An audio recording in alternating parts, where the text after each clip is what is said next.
get these stuff. It's like I get the message. I used to get that when if I'm using my work computer, and then I go home using that. And I bet when my computer comes back, I'm going to have to do that for the first week. Right. Yeah. Anyway, welcome. Good morning, Rick. And as I said to Rick, waiting for Dave. Okay, so here we go. So the majority of MPs voted down a conservative motion to protect private property rights. And now what this is about, there's a BC ruling, and there was a 2025 Supreme Court ruling, no, appeals court ruling in British Columbia that confirmed that Cowichan tribes hold Aboriginal title over 300 hectares of land in Richmond, BC, and basically the tribes basically said they didn't want to invalidate any titles that may exist on that land, but this had to get. This was then put in a motion by the Conservatives to the Parliament, and the House of Commons basically said no. Well, it's not quite that simple, I think, because of course there are hundreds of land claim disputes between Indigenous people and provinces. Of and we course, find that mostly happens farther out west because those land claims were the treaties were made much later on in the late 19th and early 20th centuries, and I don't think they were really thought out that well. When you think of it, it was probably thought to be a lot of huge wasteland and whatever, but I don't think they ever thought that, I don't know, expansion of private property. They were able to dupe the Indigenous people any way they wanted to back in those days. Nowadays, they're smart. They get lawyers and they look into it. Now, the judges, this here is just another incident where there are land claims disputes, like we do right over there in Caledonia. The whole original agreement between the Indigenous Six Nations to have a reserve 6 miles on either side of the Grand River ad infinitum. Well, most of that was sold off to white farmers. And it was a combination of corrupt Indigenous people and conniving government people that ate up that prime farmland at that time. So that's one of the things that the Indigenous people have problems with, is that kind of thing. Several generations. And of course, with that land, like the Grand River land, several generations later, people have been buying that land innocently, not knowing that there was a treaty involved in it. Sure, the whole town of Caledonia, the whole town of Cayuga. Yeah. Everything should be incorporated in the Indigenous land claims. Now, what we found here out west is the land claims have been supported by the court, and there's private property, of course, private property. What the Conservatives want is to reassure everybody that their private property is in good shape. Your private property is, you don't have to worry about losing your private property. However, it's still tangled up in the courts. So it's not as if the Liberals, the NDP, and the Bloc are against the private property, but it is still in the courts, and I think it's going to be appealed, whatever the decision is, or some sort of arrangement is going to happen. The Indigenous group that's involved here has spoken that they do not want to make people fearful of their private property rights at this particular time. So it's still in the courts, and it sounds like, oh, well, the Conservatives are the ones that are trying to save your private property. It's not as if the other parties don't respect your private property, they want the thing to continue through the courts first before they make any kind of action. And actually, that makes a great deal of sense because, in fact, it's the right way to go. The courts are going to make their decision if they, and it's probably this one's going to go to the Supreme Court of Canada. And the decision probably isn't going to be made for 2 or 3 years at least. We don't know. The law does move at a glacial pace for sure. Yes, yes. I'm sure they might be able to light a fire under it if it becomes really important. But they will. The real problem here is, hi, Mike. The real problem here is investments. No one's going to make investments into anything until the land claims can be, hi, Karen, until the land claims can be really sorted out. So you imagine yourself, you're going to be somebody who's going to maybe do some logging or mining or even maybe build a factory on a certain piece of land. You're not going to do that now, are you, until this is all sorted out, because you are unsure of where the private property is and where the land claims are of the indigenous people.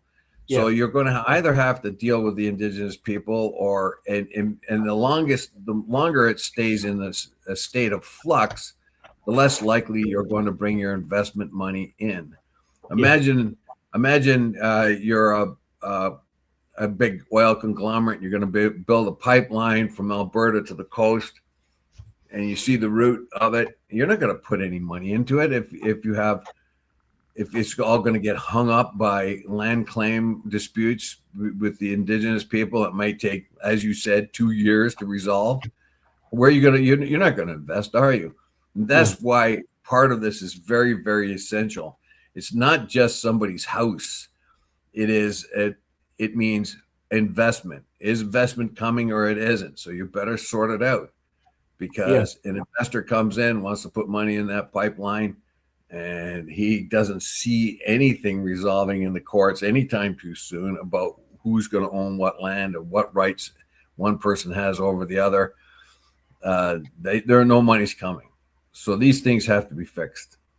And at the end of the day, all across our country, there's sections of land which are subject to treaties, and whether or not those treaties have been broken in the past is another question. And that whole there's no question at all. They've all been broken. Oh, they probably all have, but I'm saying whether or not any individual piece of land is affected by a broken treaty is quite another matter. But we're all potentially sitting on land that may not be ours if we own it.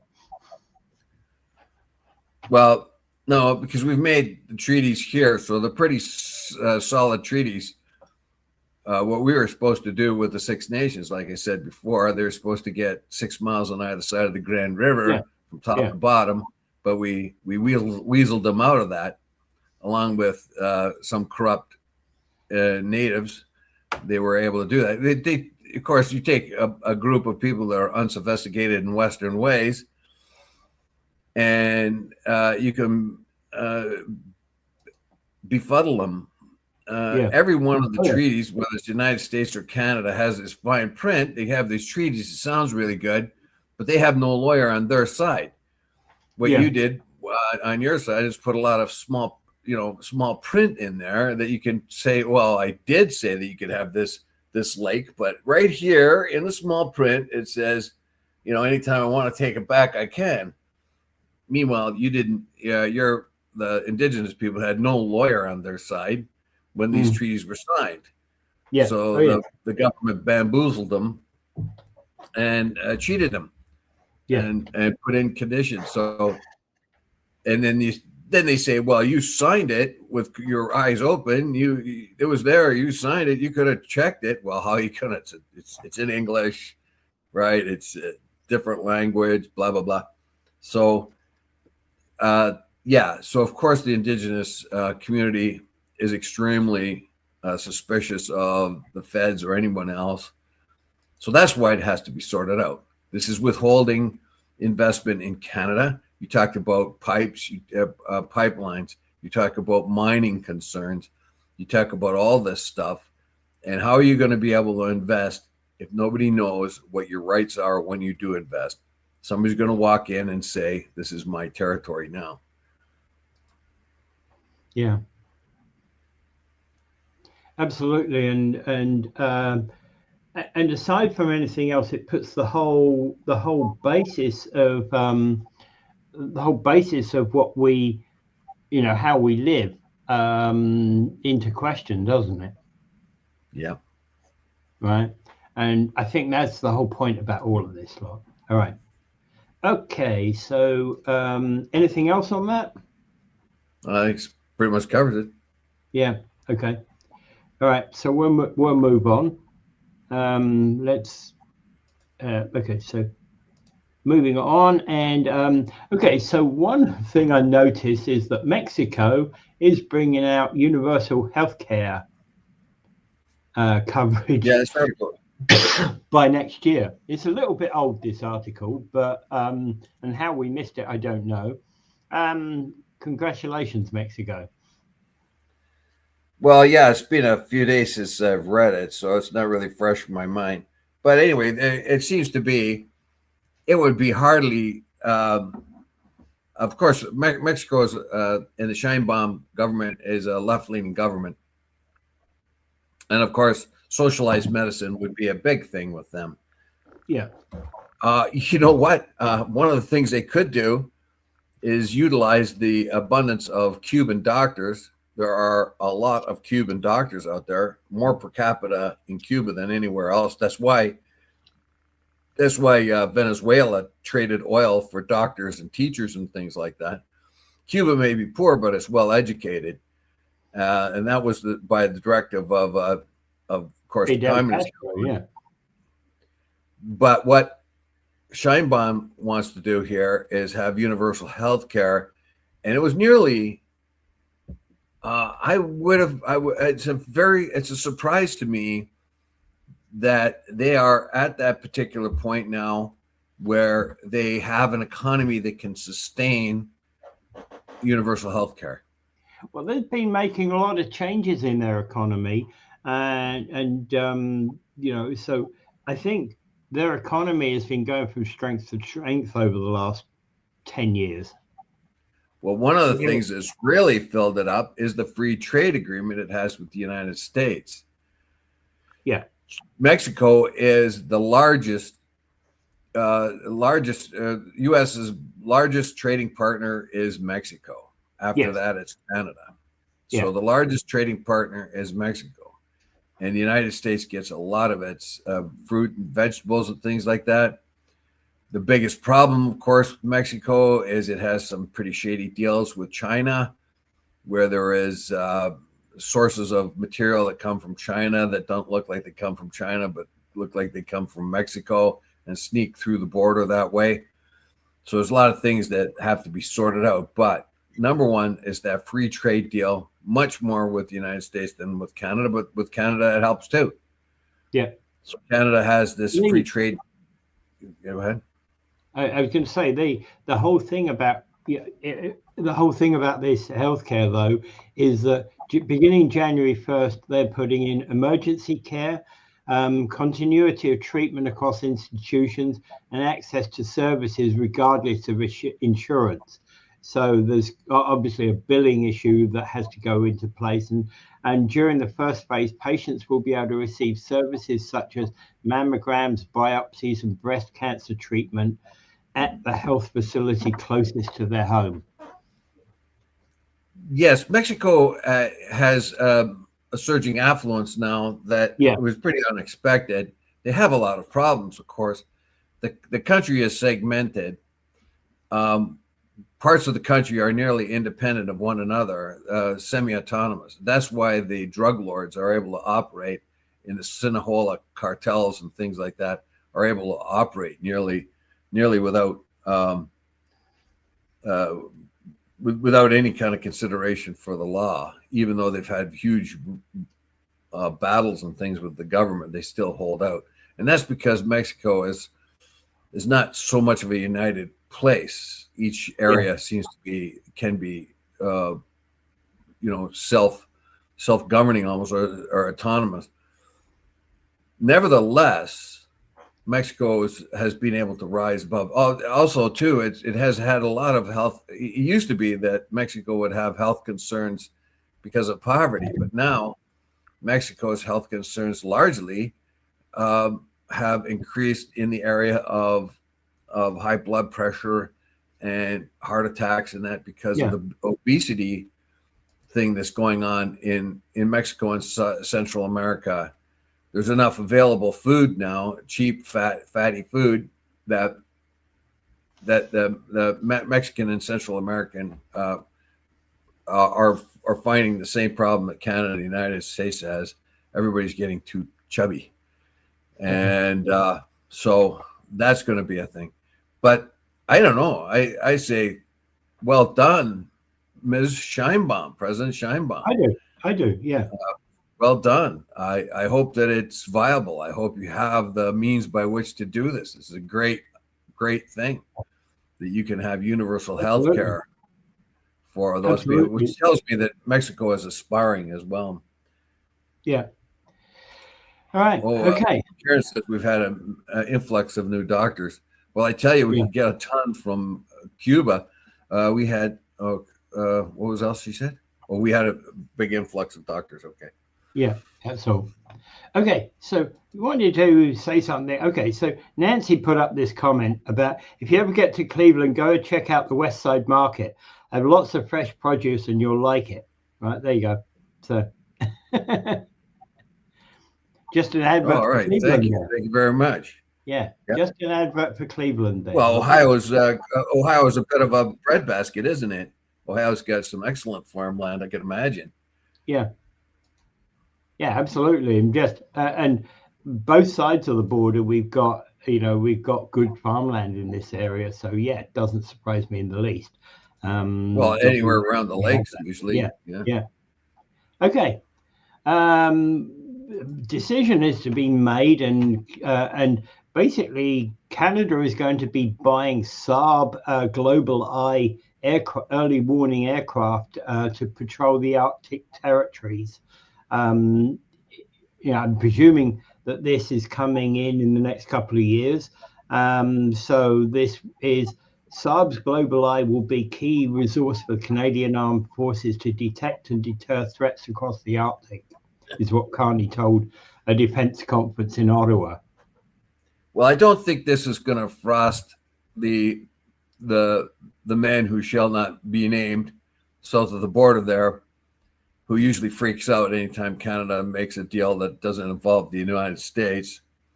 And so I would say that, yes, but there's a good reason for this.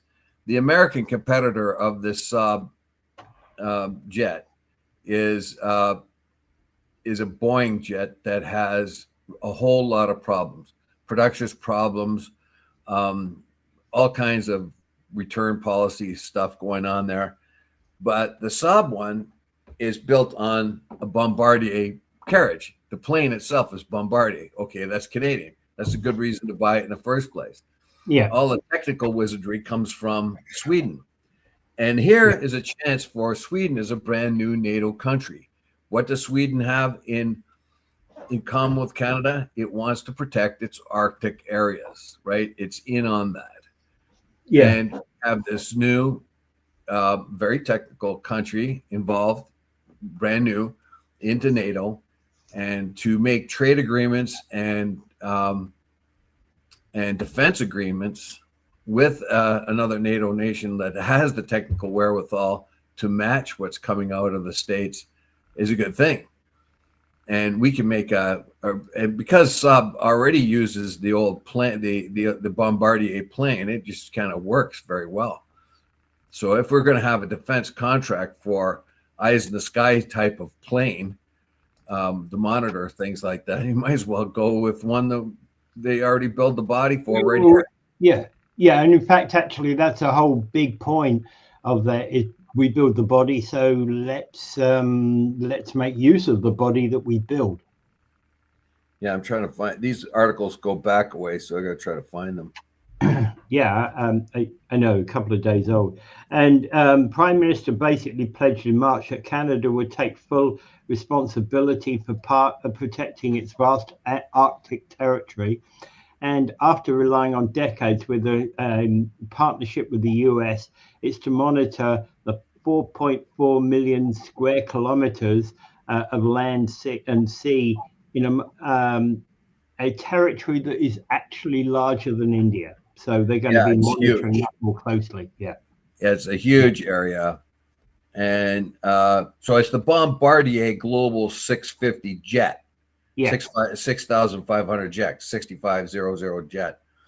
And the Boeing E7 Wedgetail has had suffered delays, cost overruns, and all that. So, Yeah. I mean, it's the best of two worlds. You get your Bombardier Global jet, which is the Canadian one, right? And you put on the wizardry that comes from Sweden. So that's attached to that plane. Yeah. I think this is a really good thing. Although it will no doubt raise the hackles of the man who won't be named, and he'll start frothing at the mouth again. And but as is Rick frothing at the mouth, because he says, come on, say the name, Dave. Okay, Jesus. Guy that thinks he's Jesus from time to time. And basically, the guy that thinks he's getting younger every day. Canada's buying 6 of these early warning aircraft, and these GlobalEye planes have been talked about for quite some time. As you say, the fact remains is that they're built on Bombardier. They're Swedish Saab equipment on a Bombardier plane. Yeah, they actually Saab's been using Bombardier jets anyway. As far as I remember, in a previous article, maybe a few months ago, I read that Saab was using that plane anyway. But the big thing here is, will Canada buy the Gripen fighters? Yeah. We're supposed to buy 88 F-35s from the country run by the man who will be not named, and he'll really, really froth at the mouth, go insane if we buy Gripen fighters. But it says here that Canada wonders if it should buy all of its fighters, the 88, from the U.S. I think it's a bargaining chip. Basically, we are going to go into trade negotiations with the U.S. pretty soon, and we can use those F-35s for a bargaining chip. Right now, the man who will not be mentioned is at the zenith of his power. He controls the Republican Party, as we've seen by Paxton getting a Senate seat and Massey getting knocked out, that kind of thing. So he has extreme power over the Republicans at this point. They follow him around like lemmings. That will change, however. That may change. The Republicans may grow a backbone. It seems that they might. And if that happens, then we won't find the bully stuff happening too much, particularly when so many different states in the United States depend on trade with Canada, and we, of course, depend on trade with them. Yeah. Yeah. All right. But I think the F-35s are a bargaining chip. But these other things, these Saab eyes in the sky type of, it's kind of like an AWAC thing, if you ask me. That's the impression I get, and I think it's the best of two worlds. We get to make defense agreements with Sweden, who have the same goals in mind to protect the Arctic, and also we get to combine our industrial wherewithal, and or Russia or China. What does that reference to? No, it said Griffin cannot stop the Trump F-35 or Russia or China. I'm not so sure about that, but the F-35 is a better plane. It is a better plane. China is spelt with an A, Rick. Well, unless you're French, I think China is spelled with an E if you're French, isn't it? Chin, something like that. Anyway, so basically, yeah. Well, China, I don't think China. Well, Russia may be a problem for us, but there are a lot of different ways of doing it. Well, the Spanish have dumped the F-35. I think it was the F-35 they were buying from the States and buying Turkey's equivalent of the F-35. So they need the jets, the fighter jets, but I don't know. Well, the F-35 may be a better aircraft, but the Griffin may be cheaper and fill our needs in the meantime. I have a feeling, as I've said, though, that those F-35s are more like a bargaining chip because they're big money for the United States. I don't think we will cancel. Yeah. I don't think we will cancel the F-35 contract. It's already a done deal. No, we already did, but we're not committed to it just yet. Carney put out there, can we split this contract up a bit? I know. So it's still going to be a bit of a bargaining chip. Yeah, I think it's largely a done deal, though. Well, I don't think so. Not until whatever contract we have with the United States. I'm sure that's a bargaining chip because it's up to us whether we buy them or not. Remember, we already canceled them once. Yeah. Trudeau canceled them and then got all frightened a few years later and got terrified and reignited the contract after saying we don't need no fighter jets. And then the Ukraine war happened and he pooped his pants and he ordered them back up again. Absolutely, yeah. Well, I suppose that's a good way of putting it, right? So, yeah, have a great day, Mike, and keep our kids safe. All right. Okay, so moving on, National Parks strike deadline looms. They basically 850 employees represented by OPSEU Local 217 will be in a strike legal position after midnight last night. Yeah, so they're having a meeting today. They're having a big powwow. I know this. All the parks employees are meeting. The ones that aren't really on shift right now, they're going to be meeting today, and they're going to make a decision whether to start strike action. What is most likely going to happen, however, is there's probably going to be a stall. If there's some kind of negotiations happening, they might stall it. But they're pretty resolved to go. Almost everybody that works in the parks are for this strike action. They've been fed up with the slow negotiations and the fact that the Treasury Board Secretariat is involved in this. And the Treasury Board Secretariat is a functionary of the Ontario government. Anytime government money is being spent in any kind of way, they have the ability to stick their nose in. However, because the Niagara Parks is completely unique, it is self-funded, it does not take taxpayer money, it's a bit of an anomaly for the province to be involved like this.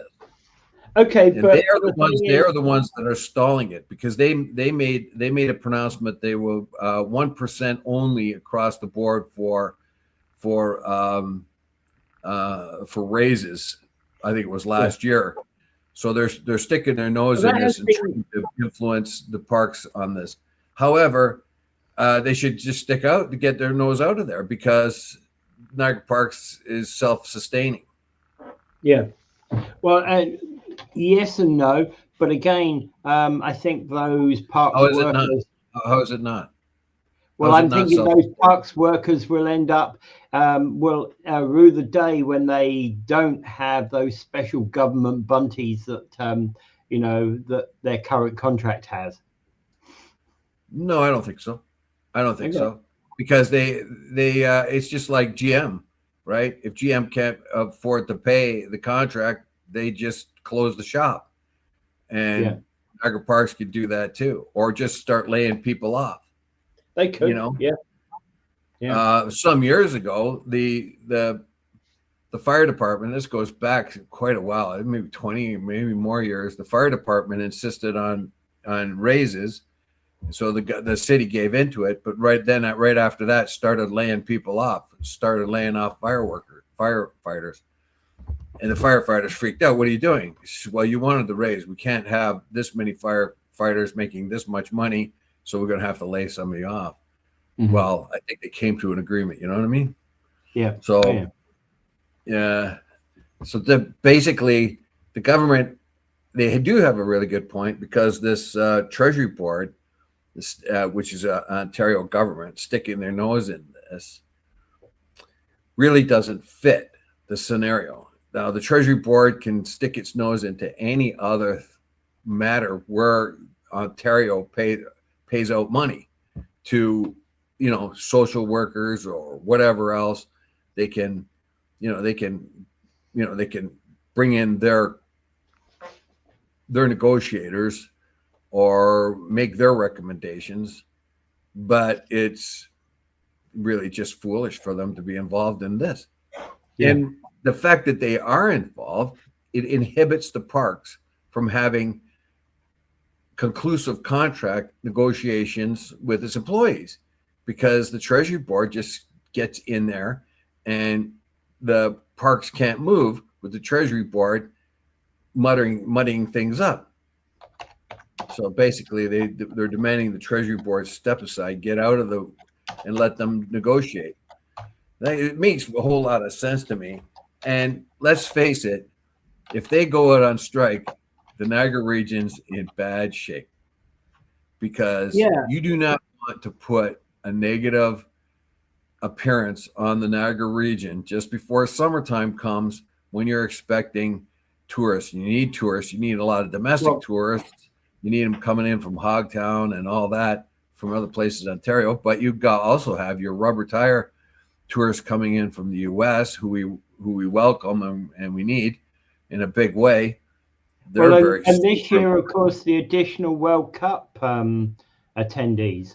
That's exactly right. In the next couple of weeks, right? Yeah. So the parks in this particular case can exercise power. Now they don't want to do this, but the government, with their Treasury Board, they're ponderous, and they can't get them to move or even look at this. And the parks, it's not their fault that they can't continue to negotiate with the Treasury Board, muddying things up. So we'll see. Unfortunately, the squeaky wheel gets the grease, and if you don't force their hand, okay, we're going to pull the pin. And that's going to affect tourism around here. It's going to affect the local economy. They're going to say, okay, what do you want? We'll fix it up. Yeah, because basically I think it's next weekend, the World Cup opens. Not this weekend, but the following weekend. I believe the World Cup starts. Yeah, and there's another story involved in there. There's a lot less people coming than we thought. Yeah, well, we talked about that before as well. Yeah.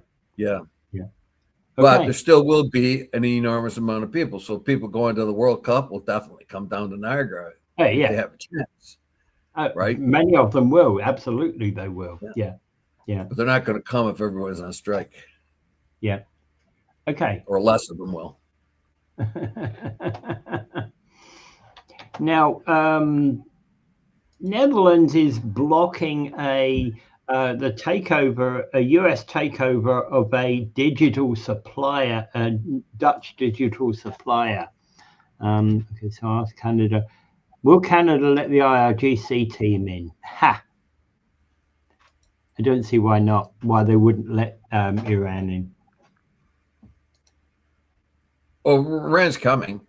Iran's coming. Iran's coming. They'll get V. Go ahead. Iran's coming. Their group games are played in Mexico. Yeah, I don't know how many tourists will be allowed to. I'm sure they'd be very, very restricted in the United States, maybe even in Canada, the tourists if they come. But they should be allowed to compete. In my mind, you do not punish the athletes for what the country's doing. Yeah. Even Eurovision when they try to get Israel out of Eurovision, and it was the worst Eurovision of all time because they had Israel involved. Well, that's the fans doing it, but do you want to punish the Israeli artists because of the brutal war crime type government they have? I don't know. It's not a good idea.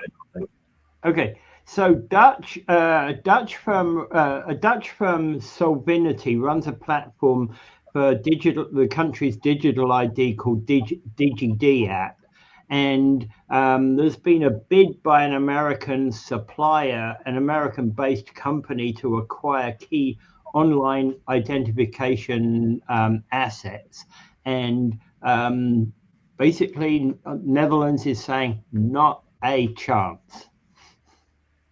Yes, Netherlands is like Canada, as we found that we were too dependent on the United States for just about everything.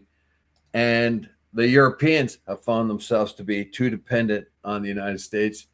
And once the trade negotiations happened and the tariffs started going up, Europe found itself very vulnerable to the United States, just like we did. So things have to change. So one of the things that they're going to do is to make sure that the Americans don't run their digital platforms. And that is to sort of to insulate them from, I don't know, U.S. interference, I guess. They all remember also that they're trying to be more self-sustaining digitally. And that doesn't mean just from the United States. It also means from China or anyone else. Yeah. So they wanted to have their own European. So the Dutch are the first to identify this tool. And across Europe, there has been increased concerns about the bloc's reliance on U.S. technology. So basically, they want their own, or they want to farm it out to a variety of different technologies, so they will not be in a position where their reliance on U.S. technology will be an Achilles heel.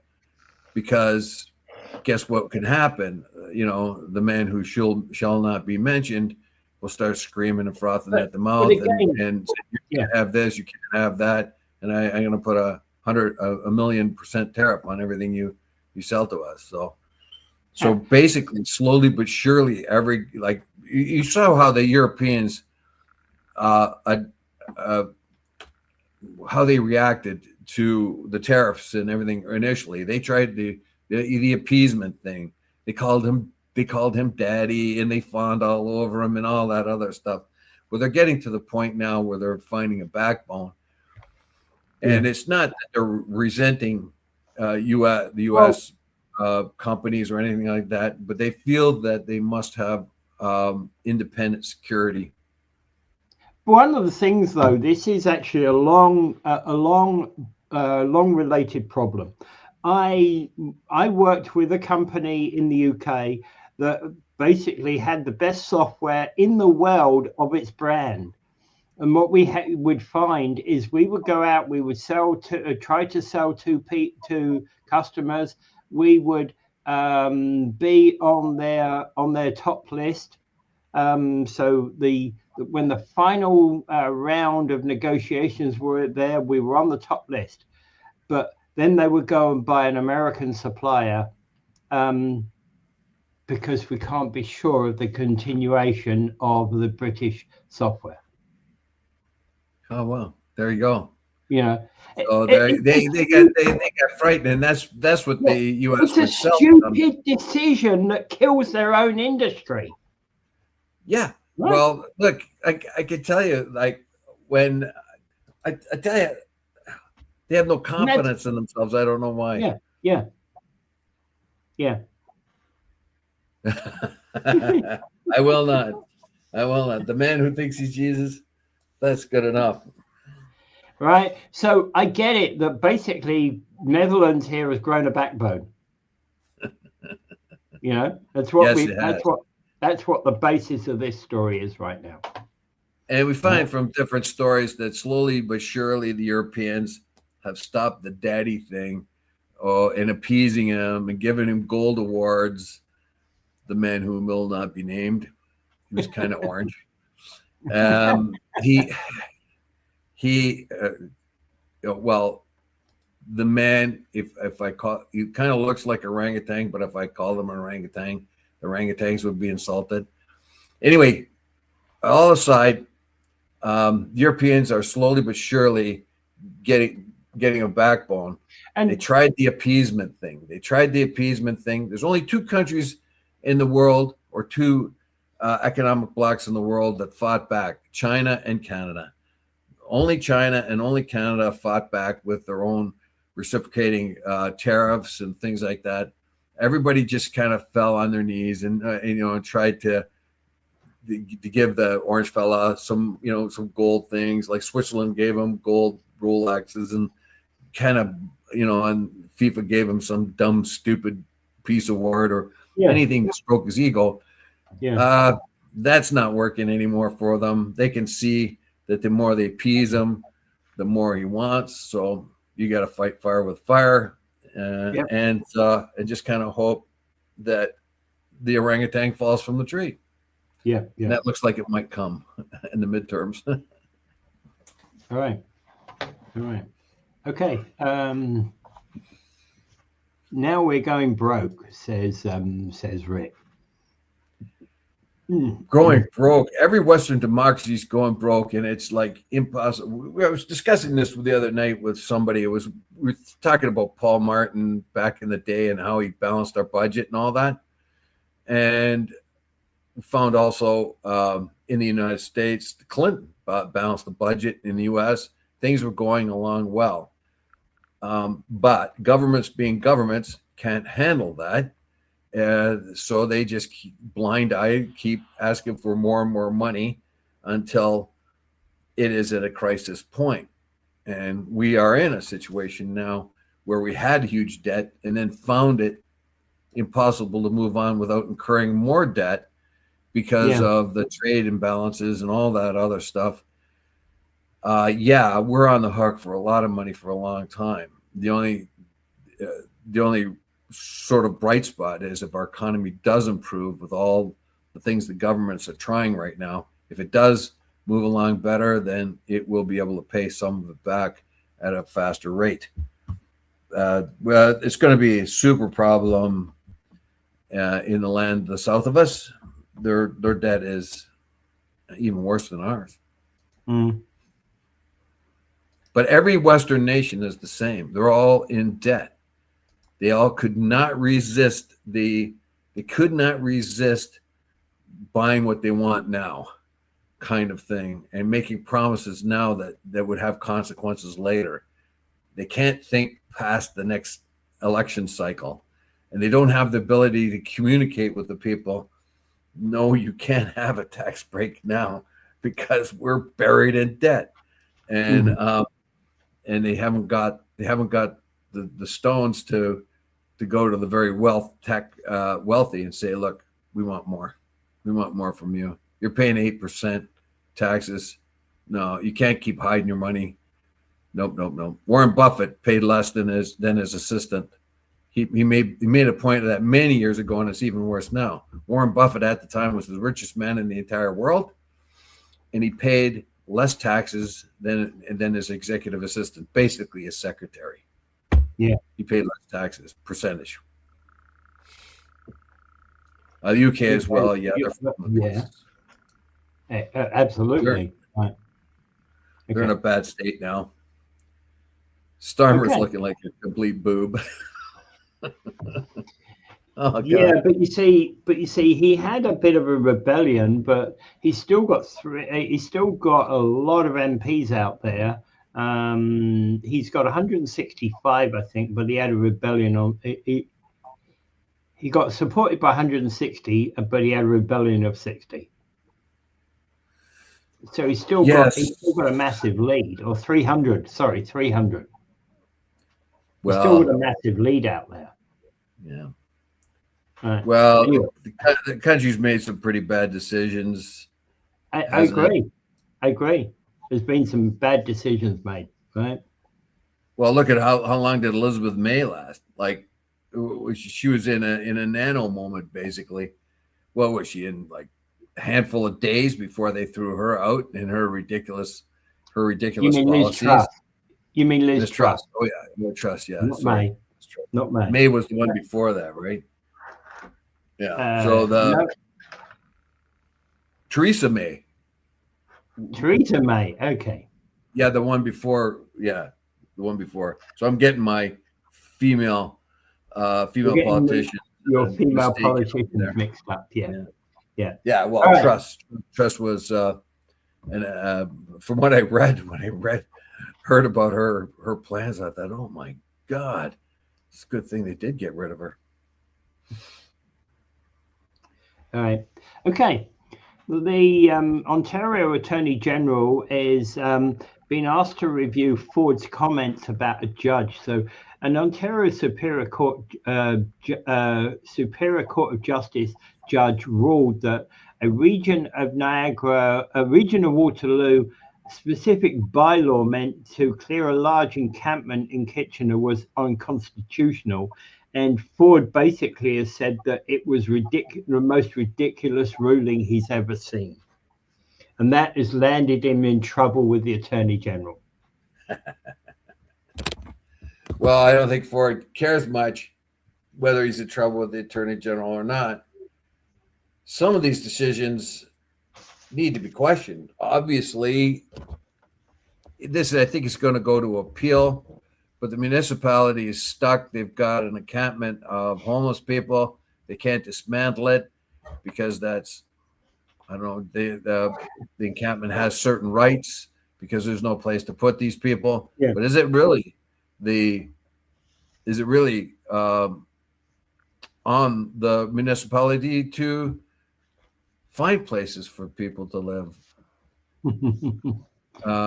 There are agencies and things like that are working all the time, and they have not been able to solve this homeless problem. Day by day, I go by the Summer Street place there on Summer Street.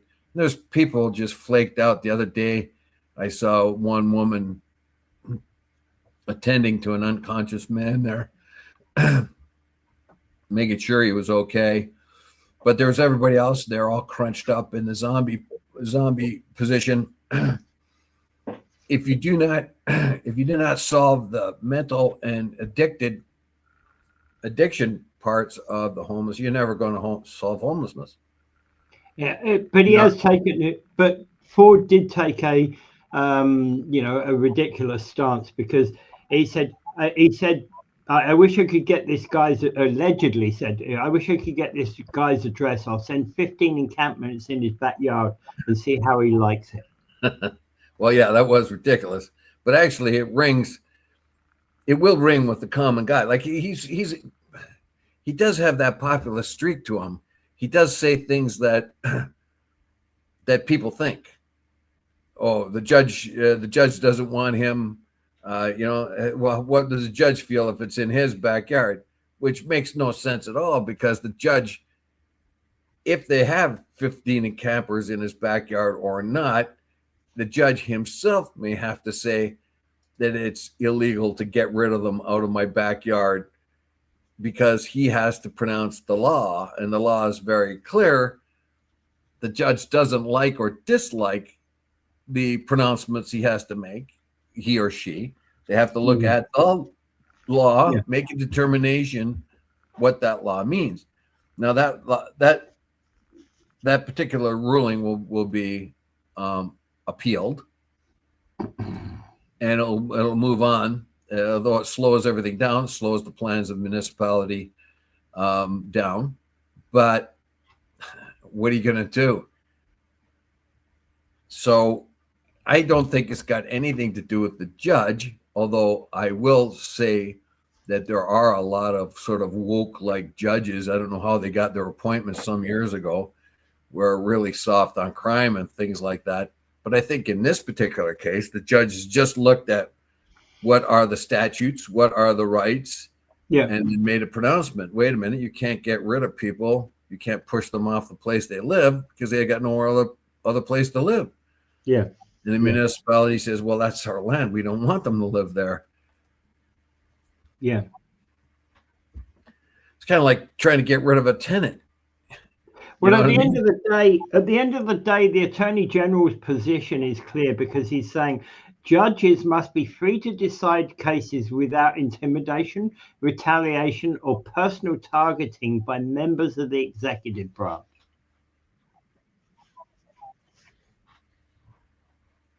Yeah, it's Rick said, go down Queens Street, St. Catharines.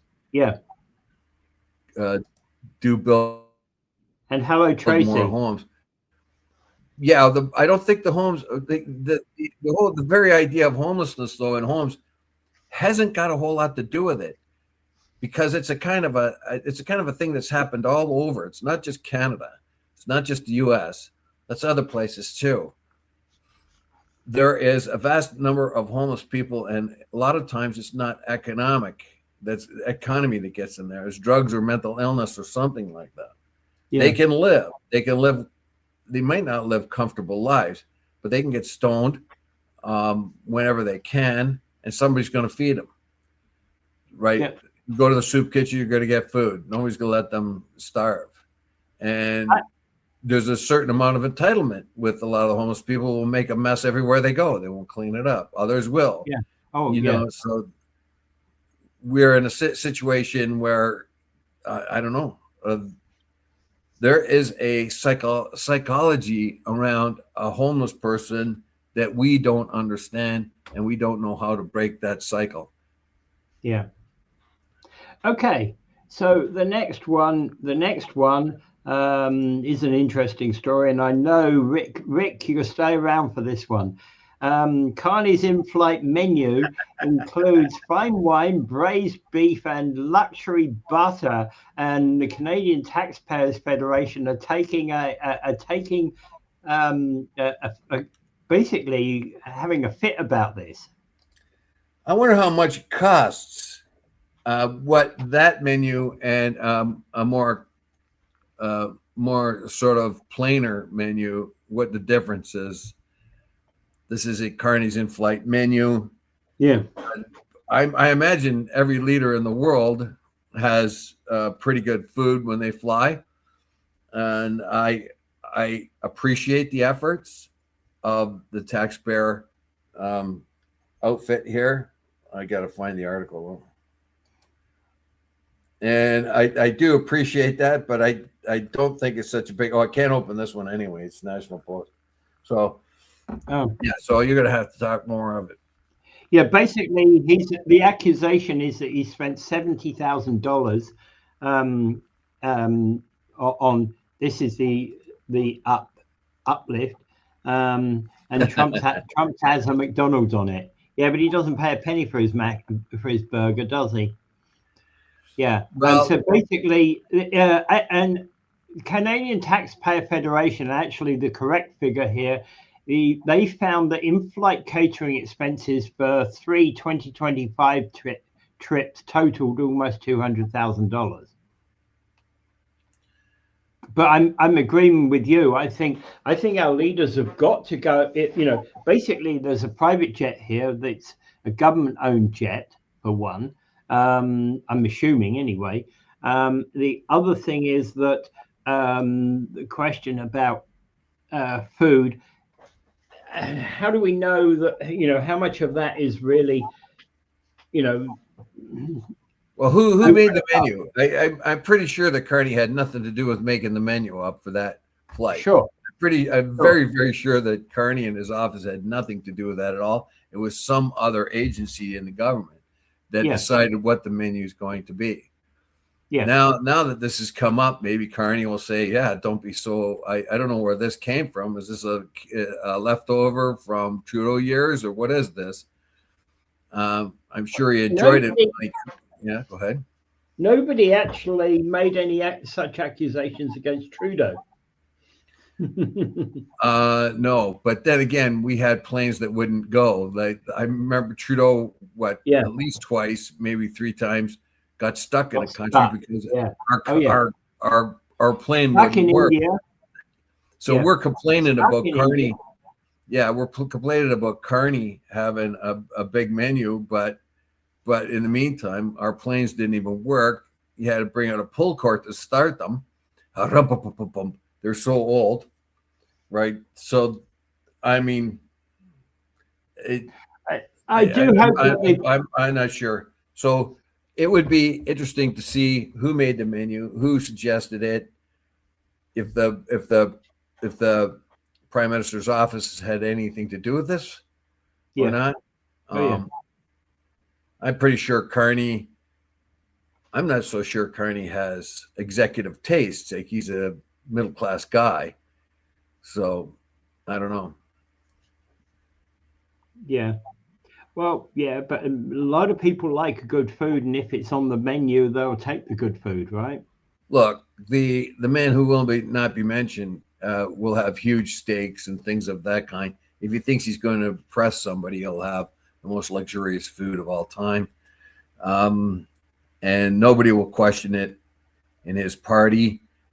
I don't know here what we should do about something like that. It's important. It's important. You point out, where are the wastes in government?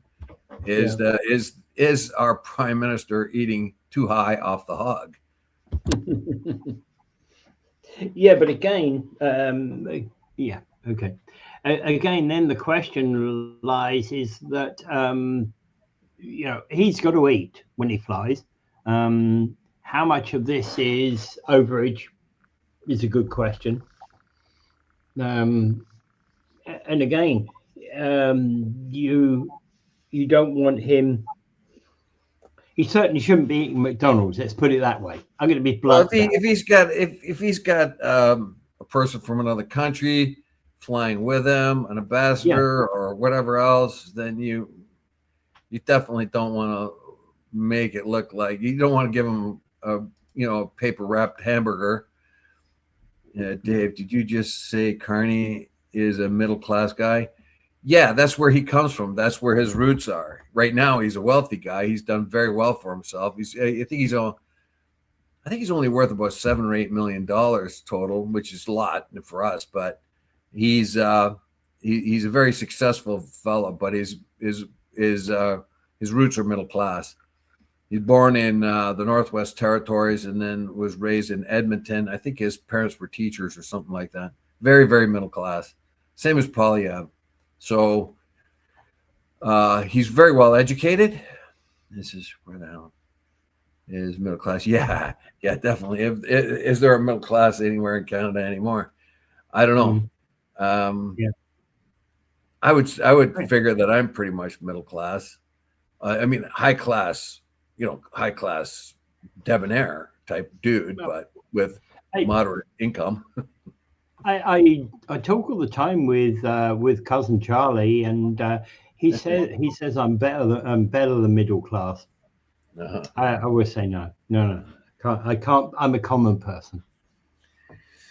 Well, I could think of myself as a king. I won't think of myself as Jesus. So that's a little bit far from me, but anyway. But cousin Charles says I'm better than that. Yeah. Well, yeah. Rick does says yes. You are the bingo caller.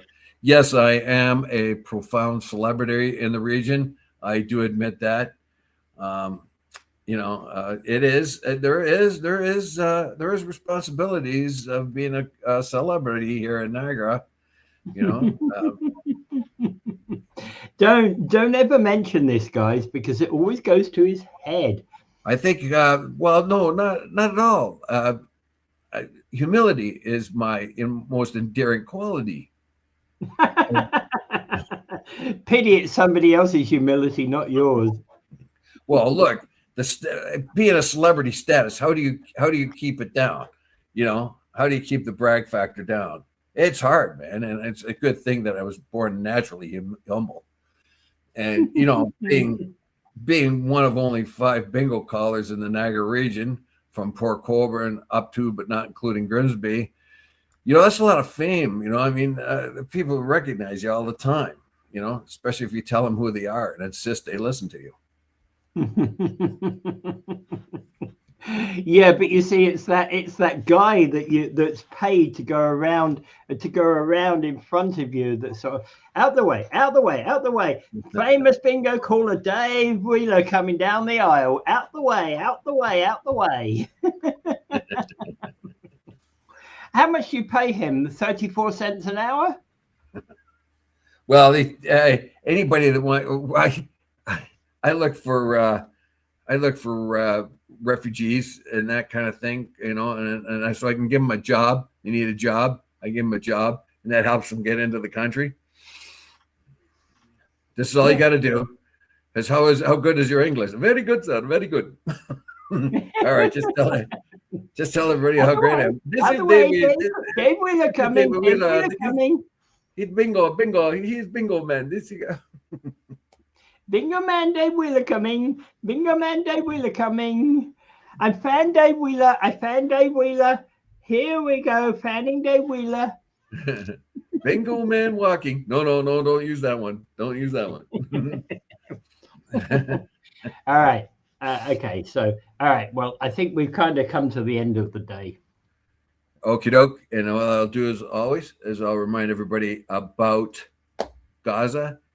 More and more people are beginning to look at what's happening there. Now, the thing is, we see the October 7th attack, how vicious and cruel that was. But people don't realize that is one cruel incident in a bunch of cruel incidents that have happened since 1897. That is an ongoing war. Remember the Nakba. Why are the people in Gaza? Why are 70% of the people living in that little land Palestinian? They're Palestinian refugees. They get forced into that area from just north of where they are, in and around Ashkelon and all. They're people that lived 1,000 or more years, maybe even way back to biblical times in that area, and they're being forced out by originally the Ashkenazi Jews from Europe and the whole Zionist movement. People are beginning to understand that you can't have an apartheid region like that. You are governing the West Bank and the Gaza Strip that have all kinds of Palestinians. Not any one of them has any rights over, very few rights over their own destiny. The Gaza Strip is a concentration camp, basically. It's fenced in. You can't get a passport out of it. Anything. The West Bank, the same thing. The expansionism of Israel, they're trying hard to expand as much as they can because they see finally that the U.S. is beginning to wake up a little bit and don't appreciate what Israel is doing and how much blood and money from the U.S. it's sucking out of the U.S. So they're going to work as rapidly as they can. Take a hunk of Lebanon, take a hunk of Syria, try to make it impossible for the people of West Bank and Gaza to actually live where they are and force them out. I think they're going to take half of Gaza and make the 2 million people live in half the postage stamp that it was. Mm. So it's up to us in the West to keep that going. If Israel wants to be a Western democracy, it should act like one, and it's not acting like one now. Yeah. Without further ado, I bid you adieu. All right.